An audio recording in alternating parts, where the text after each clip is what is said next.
안녕하세요. 내 마음속 책다방입니다. 오늘 내 마음속 책다방에서 읽어드릴 책은 이브 로드스키 지음, 김정희 옮김, 메이븐에서 펴낸 페어플레이 프로젝트입니다. 페어플레이 프로젝트는 빨래, 설거지, 청소, 장보기, 아이돌 보기 등등 왜 우린 매번 집안일을 공정하게 나누는데 실패하는 걸까? 라는 물음에 대한 답이 되어주는 책입니다. 페어플레이 프로젝트는 누군가의 일방적인 희생 없이 싸우지 않고도 집안일을 공정하게 나눌 획기적인 해결책으로 주목받은 프로젝트로 해도 해도 끝이 없는 집안일의 굴레에 갇힌 전 세계 수많은 여성들의 삶을 실제로 바꿔 화제가 되기도 했습니다. 이 프로젝트를 만든 저자 이브 로드스키는 말합니다. 일주일에 딱 30분만 투자하면 된다. 잔소리를 할 필요도 없다. 100장의 집안일 카드를 만들어 남편과 서로 나눠 가진 다음 게임을 시작하라. 다음 주까지 할 일은 딱 하나. 각자가 맡은 카드를 책임지는 것이다. 남편 세스가 카드 한 장을 가져갔을 때 나는 일주일에 8시간을 돌려받았다. 놀라운 것은 남편이 그 카드를 맞는 걸 좋아했고 다음번에 다른 카드도 기꺼이 더 맞겠다고 나섰다는 점이다. 고작 카드 한 장이 남편을 바꾸고 우리 가정에 변화를 가져온 것이다. 집안일과 육아는 여전히 여성의 몫이고 여성과 남성은 서로를 탓하기 바쁜데 페어플레이 프로젝트의 성공은 아내와 남편 모두 승리하게 만들었다는 점에서 뉴욕타임스, 워싱턴 포스트, 더 타임스, 가디언 등 전 세계 주요 언론의 극찬을 받았고 그 결과 포브스 선정 2020 올해의 책, 리즈 위더스푼 북클럽 선정 도서, 팝슈거 선정 최고의 도서에 오른 책입니다. 그럼 이제 내 마음속 책다방 문을 열겠습니다.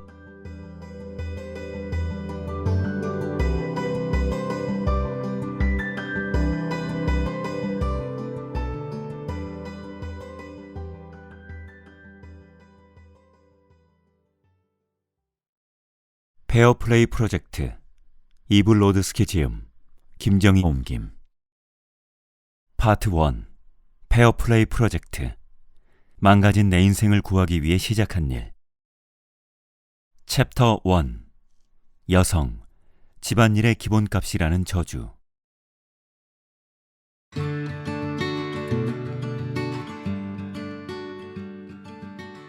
어쩌다 내가 여기까지 왔을까? 내가 3살 때 우리 부모님은 이혼을 했다. 엄마는 내 동생을 임신한 상태였고 험악한 상황을 피하려고 위자료를 포기하는 쪽을 택했다. 엄마는 뉴욕에서 사회복지학과 교수로 일하면서 혼자 힘으로 나와 동생을 키웠다. 보수가 많은 직업은 아니었지만 우리 가족의 생계를 책임질 정도는 됐다. 아니, 우리 집 현관 아래로 쓱 미끄러져 들어온 첫 번째 퇴고 통보서를 보기 전까지는 그렇게 생각했다. 그날 엄마는 종일 수업을 하고 학교로 와서는 나와 동생을 데리고 시 외곽에 있는 치과에 갔다가 집에 바래다 주고는 다시 일터로 돌아갔다. 나는 바닥에 놓인 봉투를 집어들어 안에 든 통지문을 읽고 나서는 늦은 밤까지 엄마가 돌아오기를 기다렸다.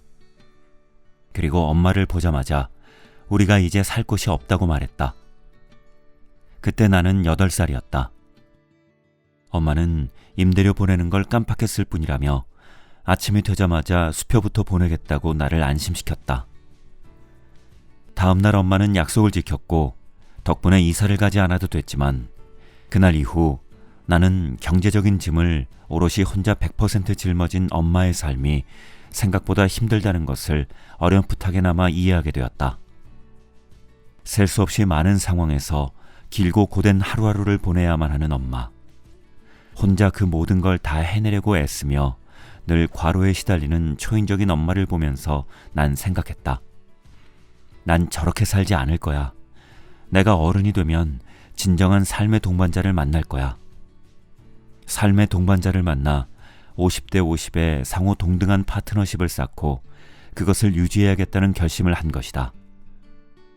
그 뒤 나는 열심히 공부해서 대학과 로스쿨을 졸업했고 어느 날 삶의 파트너로 삼고 싶은 남자 세스를 만났다. 내 친구인 조가 세스와도 친구였는데 우리 둘을 만나게 해준 것이다. 조는 세스를 이렇게 묘사했다. 유대인인데 힙합에 푹 빠져 있어. 그 말을 듣자마자 내 바트 미츠바, 소녀의 12번째 생일에 행하는 유대교 성인식에서 래퍼 슬링릭의 칠드런스 스토리 안무를 따라 추는 손님들을 보고 깜짝 놀랐던 기억이 떠올랐다. 세스를 만나야만 했다. 당시 나는 뉴욕에 있는 한 로펌에 입사해 변호사로 일하고 있는 첫 해였는데 그것은 곧 일이 항상 늦게 끝난다는 걸 의미했다. 그래서 나는 세스와 밤늦게 유니언 스퀘어에 있는 한 술집에서 만나기로 약속했다. 하지만 안타깝게도 저녁 9시 30분에 한 고객으로부터 전화가 걸려왔고 덕분에 나는 거의 2시간 가까이 전화기를 붙들고 있어야만 했다. 내가 약속 장소에 도착했을 때는 거의 자정에 가까운 시간이었다. 그런데 놀랍게도 세스가 나를 기다리고 있었다. 같이 기다려준 그의 친구는 나를 슬쩍 보더니 세스에게 속삭였다. 기다릴 만한 가치가 있었는걸? 세스는 말없이 웃었고 그것이 우리의 시작이었다. 나도 한눈에 그가 좋았기 때문이다. 이제 막 싹트기 시작한 우리의 사랑에는 한 가지 곤란한 문제가 있었다. 세스는 로스앤젤레스에 살았는데 나는 뉴욕주 변호사 자격을 딴 지 얼마 되지 않았다는 거였다. 우리는 1년 동안 장거리 연애를 했다. 1주년 기념일에 나는 2003년 최고의 순간들을 그에게 선물했다. 첫 만남 이후 우리가 주고받은 이메일을 빠짐없이 출력해보니 600장이 넘었는데 그것을 진한 빨간색 표지로 재본해 4권으로 묶은 것이었다. 세스는 내 섬세한 감성과 그에 못지않은 꼼꼼한 정리 기술에 탐복했다. 그 해가 끝나기 전 나는 각고의 노력 끝에 캘리포니아주 변호사 시험에 합격해 삶의 터전을 로스앤젤레스로 옮겼다. 시간이 지나 세스가 하고 있는 사업이 성장하면서 동부 연안에 사무실이 필요해졌고 우리는 다시 짐을 싸서 뉴욕으로 돌아왔다. 신혼부부가 되어서 말이다. 언젠가 그와 함께 뉴욕으로 돌아오겠다던 나의 비밀 계획이 성공한 것이다. 퀸즈 미드타운 터널 건너편에 얻은 첫 아파트는 비좁고 시끄러웠지만 우리는 그에 개의치 않았다. 우리는 사랑에 빠져 있었고 집안에서는 진정한 협력관계였으며 각자의 경력을 진심으로 응원하는 서로의 조력자였기 때문이다.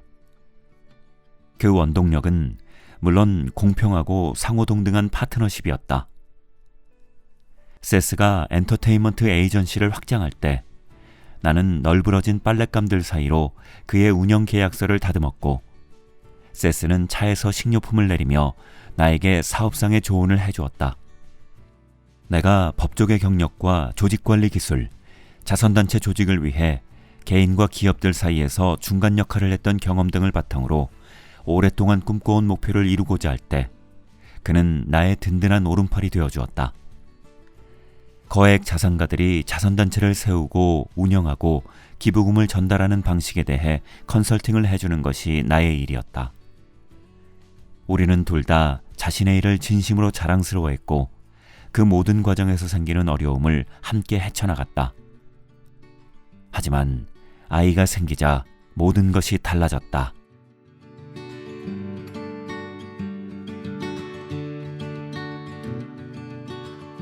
아이를 낳고 나서 달라진 것들. 나는 부모가 되었다. 아니, 엄마가 됐다고 말하는 게 더 정확하겠다. 세스는 직장에 다니는 수많은 아빠들처럼 제게 태어난 지 일주일 만에 일터로 돌아갔다. 지금 와서 생각해보면 나는 임신했을 때만 해도 부모에게 요구되는 끝없는 감정적, 정신적, 육체적 수고를 전혀 예상하지 못했었다. 비슷한 시기에 임신한 사촌 제시카 역시 앞으로 다가올 일을 예상하지 못한 건 매 한 가지였다. 오죽하면 우리가 임신 3개월 차에 출산휴가 때 지루할 거라며 뜨개질 수업에 등록했을까. 당시 출산 휴가는 3개월이었는데 게으름 부릴 여유가 전혀 없었다. 뜨개질 실과 바늘 한 번 잡아볼 틈도 없이 해야 할 일이 산더미였다. 게다가 잭이 태어난 뒤 집안일을 어떻게 분담할지 세스와 미리 상의해두지 않은 탓에 그 산더미는 고스란히 내 몫으로 떨어졌다. 남편이 출근을 하고 나면 나는 8시간 동안 젖병을 소독하고 설거지하고 빨래 개고 아기 방에 필요한 물품 채워놓고 식료품점으로 달려가고 처방전 받아오고 식사 준비하고 청소하는 등 작고 귀여운 아기를 돌보는 일로 하루를 꽉꽉 채워보냈다. 남편은 퇴근하고 집에 와서 뭘 도와줄까 묻곤 했지만 정작 나는 어떤 도움이 필요한지 콕 집어 말할 수가 없었다. 그냥 다들 하듯이 씩씩거리며 이렇게 대답하곤 했다. 몰라. 그냥 뭐라도 좀 해. 나는 너무 피곤해서 작은 일에도 발끈했다. 혼자만 고립된 것처럼 느껴져 힘들고 외로웠다. 물론 남편은 아이가 갓 태어났을 때만 해도 기저귀 갈고 젖병 물리고 한밤중에 깨서 서럽게 우는 아기를 달래는 일에 적극적이었다. 하지만 아들과의 결정적인 유대관계를 형성하고 난 이후로는 우리 가족의 역학관계에 대해 이런 말을 자주 했다. 내가 할 일이 별로 없네. 남편이 네안데르탈인은 아니었지만 그 원시인 친구가 남겨준 유산을 그대로 답습하고 있었던 것이다. 그러던 어느 날 나는 제시카에게 말했다. 내 공적인 삶이 지금은 너무 사적이 됐어. 그러자 그녀는 셰리 엘 블레이크 박사의 표현을 빌려 대답했다. 독박 육아하는 엄마가 된 거지. 나도 암사자처럼 혼자서 가족에 대한 책임을 모두 짊어지면서도 헌신적인 부부관계를 맺고 있는 여성들 중에 한 명이 된 것이다. 하지만 남편은 내가 고군분투하는 모습은 보지 못한 채 마냥 잔소리만 늘어놓는다고 생각했다. 마지못해 손을 내밀었다가도 결국 난 제대로 하는 게 없어 라는 핑계를 대며 물러서기 일쑤였다. 어느새 투닥투닥 말다툼이 우리의 일상이 되고 말았다. 복직이 다가오자 회사 업무와 점점 늘어만 가는 집안일을 동시에 해내겠다는 도전이 불가능한 일처럼 여겨졌다. 어느 날 오후 복직 문제로 사무실에서 회의를 하다가 회사 계단에 앉아 모유를 짜내 비닐봉지에 담았다. 그리고는 벽에 등을 기댄 채 생각했다. 화장실 말고 수유 공간이 정말 여기뿐인 거야? 내가 무슨 수로 이 모든 일 사이에서 균형을 잡겠어? 고민 끝에 나는 상사에게 정규직으로 일하되 일주일에 하루만 재택근무를 하고 싶다고 말했다. 안타깝게도 거절당했다. 그러면 월급을 줄이고 주 4일만 근무하는 건 안 되겠냐고 제안했다. 또 거절당했다. 회사에는 아이를 낳고 기르는 몇 년 동안 탄력적인 근무 여건이 필요한 부모들을 뒷받침해줄 시스템이 없는데 과연 내가 버텨낼 수 있을까? 물론 고용주는 출산 휴가 기간 동안 내 자리를 지켜주려고 애쓰긴 했지만 말이다. 나는 고민 끝에 꿈의 직장을 그만두고 독립 컨설턴트가 되었다. 내가 퇴사를 통지한 날 동료 한 명이 문자를 보냈다. 괜한 자책은 그만두고 이 통계를 한번 봐봐. 다른 개발도상국들과 비교할 때 미국은 고용이 보장된 육아휴직에 관한 한 꼴찌야. 직장에서 업무량을 줄이는 방식으로 경력의 사다리를 멀리 돌아가거나 전통적인 시스템으로 운영되는 직장을 그만둔 친구들 역시 내가 겪는 일에 완전히 공감했다. 그중 2아이를 돌보기 위해 나보다 먼저 회사를 그만둔 동료 타냐가 말했다. 회사 일과 집안일을 병행하는 건 정말 힘들지만 그렇다고 시간제로 일하면 여유를 찾을 수 있을 거라고 생각한다면 오산이야. 집에 있는 시간이 많다는 건 사실 시간이 줄어든다는 뜻이거든. 어떻게 그럴 수 있을까? 그런데 엄마가 되어 새로 사귄 친구들 역시 회사에서 보내는 시간을 줄여서 생긴 시간이 온통 다른 집안일로 채워진다고 지적했다. 경험해보니 그들의 말이 전적으로 옳았다. 나는 어느 순간 깨끗한 기저귀 여분이 있는지 확인하는 것처럼 매일 반복해야 하는 잣일 말고도 직장에 다닐 때는 남편이 했던 일까지 도맡게 되었다. 보험증권 업그레이드, 청구서 납입, 상자들 창고에 넣기, 화재 감지기 배터리 구입 등등. 나는 단지 회사를 그만두었을 뿐 일을 그만둔 게 아닌데도 집에 있는 시간이 많다는 이유만으로 집안일을 도맡아 하게 된 것이다. 무수한 날에 아이를 재우고 마침내 손에서 일을 놓은 뒤 나를 짓누르는 극심한 피로감을 느끼며 생각했다. 오늘 하루 종일 뭐 했지? 나는 그 질문에 선뜻 대답할 수가 없었다. 그것은 곧 내 시간에 대한 통제권을 모두 잃었음을 뜻했다.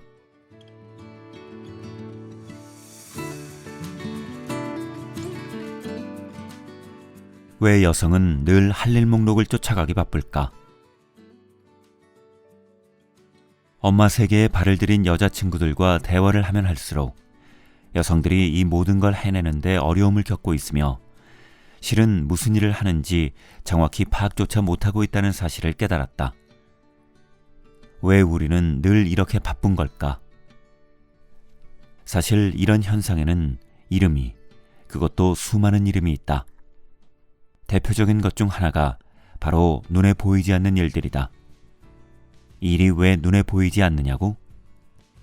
그것은 남편들의 눈에 보이지 않거나 그들이 인식하지 못해서일 수도 있고 그 일을 하는 우리조차 그걸 일이라고 생각하지 않기 때문일 수도 있다. 실제로 시간을 요구하며 월차는 고사하고 대가도 없이 상당한 정신적, 육체적 노력을 들여야 하는 일임에도 불구하고 말이다.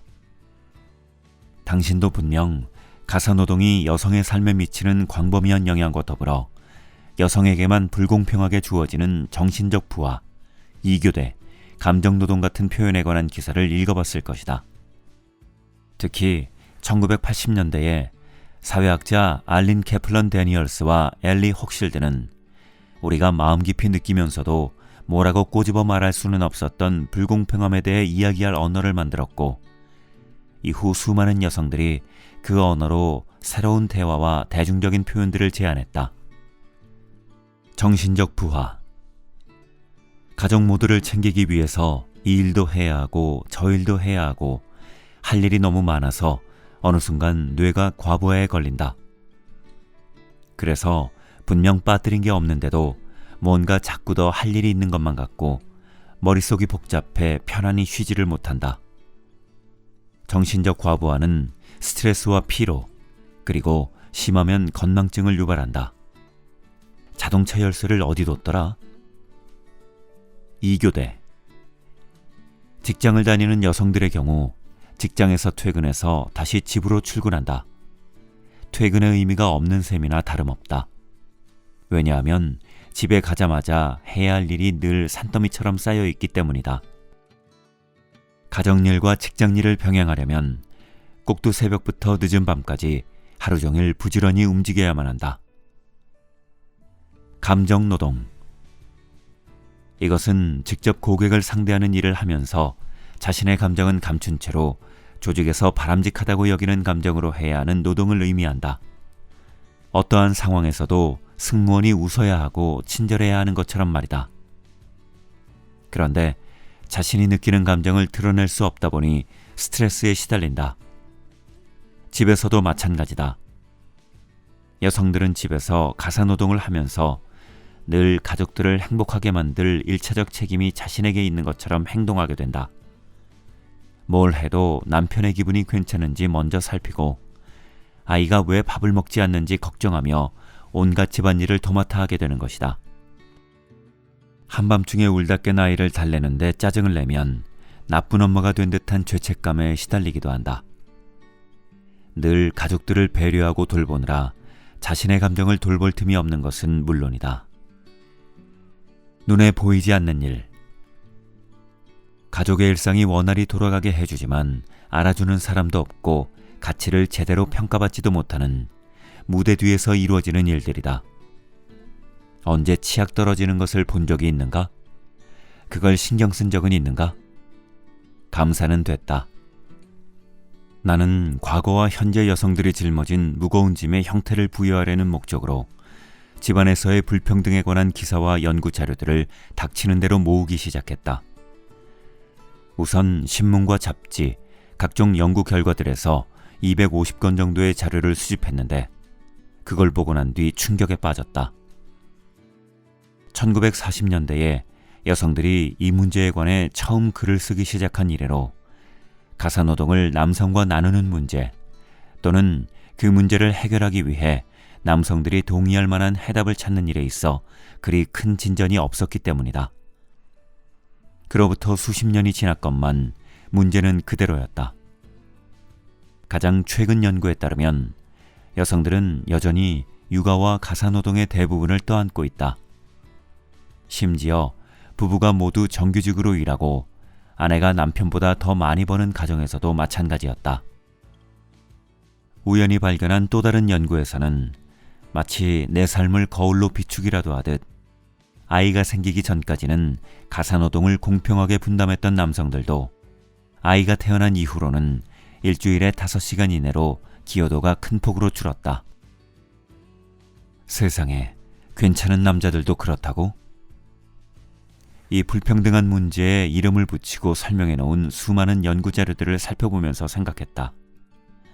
좋아, 불균형이 있다는 건 알겠어. 그런데 실용적이고 지속 가능한 해결책은 어디 있는 거야?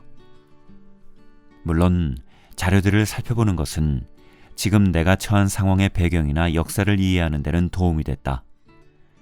나 혼자만 어려움을 겪는 게 아니라 수십 년 동안 수많은 이들이 불균형에 진저리 치면서 글을 써왔다는 걸 알게 되어 힘을 얻기도 했다. 하지만 나는 정말이지 육아와 가사노동의 불균형을 바로잡기 위해 지금 당장 내가 해야 할 일을 알고 싶었다. 나는 어떻게든 그것을 알아내기로 했다. 둘째가 태어나자마자 우리는 다시 로스앤젤레스로 이사했다. 나는 엄마로서의 삶에 어느 정도 적응한 뒤 정규직으로 복귀했다. 개인과 가족재단의 서비스를 제공할 목적으로 자선사업 컨설팅 회사 PAG를 설립한 것이다. 나도 이제 남편처럼 사무실로 출근하게 됐으니 무언가 바뀔 것이라고 기대했다. 그런데 이상하게도 가정을 운영하고 가족을 부양하는 데 필요한 노동의 3분의 2는 여전히 내 몫이었다. 나는 여전히 블루베리를 사고 가족의 하루를 지휘하면서 기본값이 엄마로 되어 있는 사람처럼 모든 걸 책임지고 있었지만 좋은 남자이고 멋진 아빠인 남편은 여전히 도와주는 사람에 불과했다. 어느 날 밤늦게 나는 휴대폰 불빛으로 유아용 모니터를 꽂을 콘센트를 찾고 있었다. 어두운 침실에서 잠들어 있는 남편을 깨우지 않으려고 조심하면서 말이다. 하지만 실수로 조명에 부딪히는 바람에 보드게임 젠가처럼 그 옆에 아슬아슬하게 쌓여있던 책더미가 바닥으로 와르르 쏟아졌고 덕분에 남편이 놀라서 잠에서 벌떡 깼다. 잠이 덜 깬 목소리로 그가 따지듯 물었다. 뭐 하는 거야? 내일 하면 안 돼? 나는 냉큼 안 되라고 말하고 싶었지만 일단 참았다. 당신이 자고 있을 때 일어나는 이 모든 눈에 보이지 않는 계획과 준비가 내일 아침까지 끝나야 우리 집이 제대로 돌아가거든. 순간 최근에 한 친구가 보내준 유튜브 영상이 생각났다. 조이스 마이어의 책 여자의 인생은 자신감으로 결정된다와 관련해 엄마가 잠자리에 들기 전에 해야 하는 일들을 자세히 설명하는 영상이었다. 저녁 식사 설거지하기, 아침에 먹을 시리얼과 커피포트 준비하기, 냉동실에서 고기 꺼내놓기, 강아지 물그릇 채워놓기, 고양이 내보내기, 건조기에 젖은 빨래 놓고 돌리기, 휴지통 비우기, 문단속하기, 아이들 확인하기, 아이들 선생님에게 보낼 쪽지 쓰기, 빨래 개기, 세안 및 잘 준비하기, 다음날 할 일 목록에 3가지 일 추가하기. 반면 그녀의 남편은 텔레비전을 끄고 딱히 누구에게라고 할 것 없이 난 자러 갈게 라고 말한다. 그리고는 다른 어떤 일도 하지 않고 곧장 자러 간다. 나는 마음이 상해서 이불 속으로 파고들었다. 하지만 머릿속에서는 퇴근하고 집으로 돌아와 2교대 근무로 처리한 모든 일, 곧 있을 현장학습과 관련해 재계 선생님에게 이메일을 보내고 아이들 주말 플레이데이트, 부모들끼리 잡는 자녀들의 놀이 약속을 준비하고 베이비시터 일정 잡고 엄마와 아이가 함께하는 수영 수업에 등록하고 24시 상담 전화로 휴대폰 요금 협상하고 그 밖에 등등 이 쌩쌩 돌아가고 있었다. 순간 내가 처한 상황이 명확하게 보이기 시작했다. 한마디로 말하면 어릴 때 가장 좋아했던 동화책 과학탐정 브라운의 주인공 명탐정 척척박사 브라운이 한밤중에 충돌 사건이라고 불렀을 법한 그 사건은 세스와 내가 중대한 변화를 하지 않는 한 결혼 생활 내내 되풀이될 거라는 점이었다. 물론 우리가 고를 수 있는 선택지는 매우 제한적이었다. 사실 유일하게 떠오른 방법은 남편만 말할 줄 아는 언어를 쓰는 나라에 가서 사는 것뿐이었다. 뉴욕타임스에 실제로 실렸던 제안이다. 그 시나리오대로라면 스페인에 갔을 경우 가족 중에 유일하게 스페인어를 할 줄 아는 세스가 어쩔 수 없이 집안일과 육아에 관련한 대화를 도맡을 수밖에 없고 그동안 나는 이비자 해변에서 느긋하게 쉴 수 있을 터였다. 케부에노, 너무 좋아. 일단 하룻밤 자고 나서 다시 생각해보기로 했다. 다음날 아침이 되자 다행인지 불행인지 피로와 짜증이 줄어 다른 대륙으로 이사를 가는 계획은 잠시 미뤄두기로 했다. 당장은 친구들과 함께 유방암 인식 개선을 위한 거리 행진에 참여하는 게 우선이었다.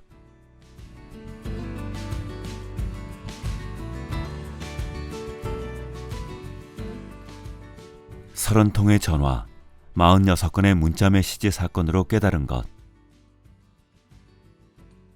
거리 행진은 로스앤젤레스 시내 한복판에서 이루어졌다. 수많은 여성들 사이에서 우리는 분홍색 레깅스 차림을 하고 아이들과 함께 만든 팻말에서 떨어진 분홍색 반짝이를 여기저기 묻힌 채로 여성들만의 문제가 아니다라고 외쳤다.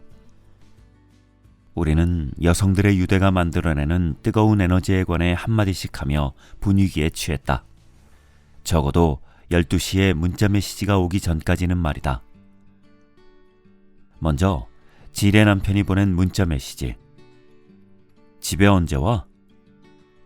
오전을 아이들과 보냈으니 이제 자기 할 일이 끝났다는 의미였다. 질이 곧바로 답장하는 모습을 보고 있는데 다른 친구들도 비슷한 메시지를 받는 게 느껴졌다. 베이비시터 언제 와? 조의 축구 가방은 어디 있어? 생일 파티하는 곳 주소가 뭐야? 애들 점심 내가 먹여? 다들 비슷한 상황이라는 게 놀라웠다. 우리는 문자 메시지가 들어올 때마다 그것을 서로 공유하기에 이르렀다. 점심 먹을까? 다들 어떻게 생각해? 잠시 들떴던 기분이 어이없음을 지나 짜증으로 바뀐 수지가 물었다.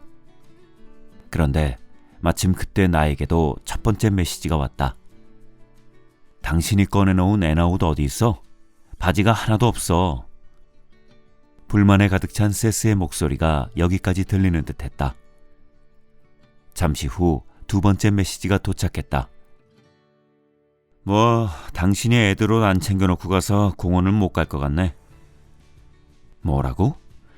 분명 어젯밤 그가 자러 간 뒤에 조용히 옷을 꺼내놨었다.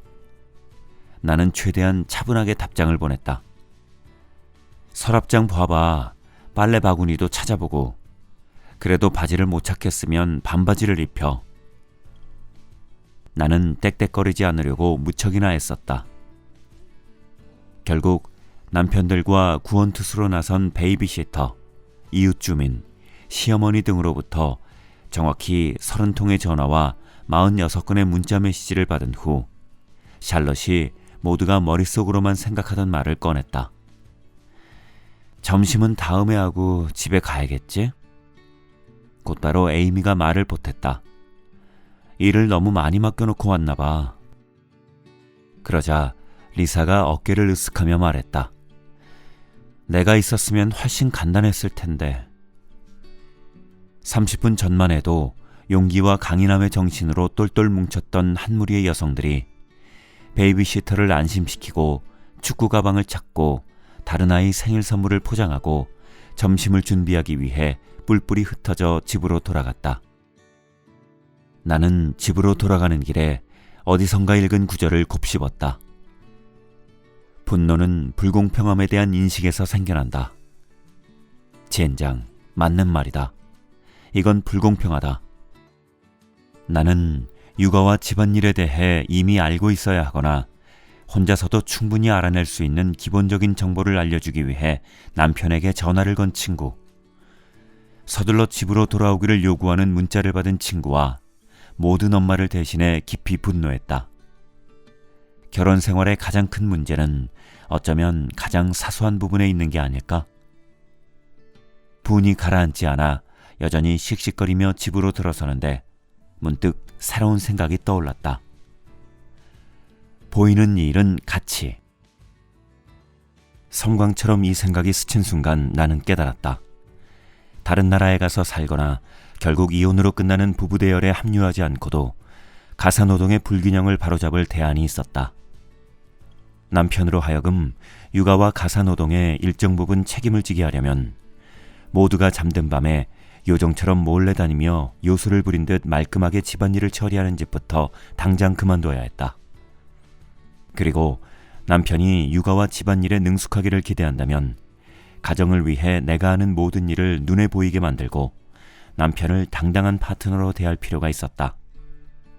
보이지 않는 일에 가치를 부여할 수는 없는 법이니 말이다. 남편이 알아서 내가 하는 일에 가치를 부여해주면 좋겠지만 보이지 않는데 어떻게 가치를 부여하겠는가? 그런데 만약 남편들이 집안을 원활하게 굴러가게 하는 데 필요한 크고 작은 일들이 얼마나 많은지 깨닫는다면 우리가 하는 모든 일에 고마워할지 모른다. 어쩌면 할 일 목록에 있는 몇 가지를 자신이 하겠다고 먼저 나설 수도 있지 않을까?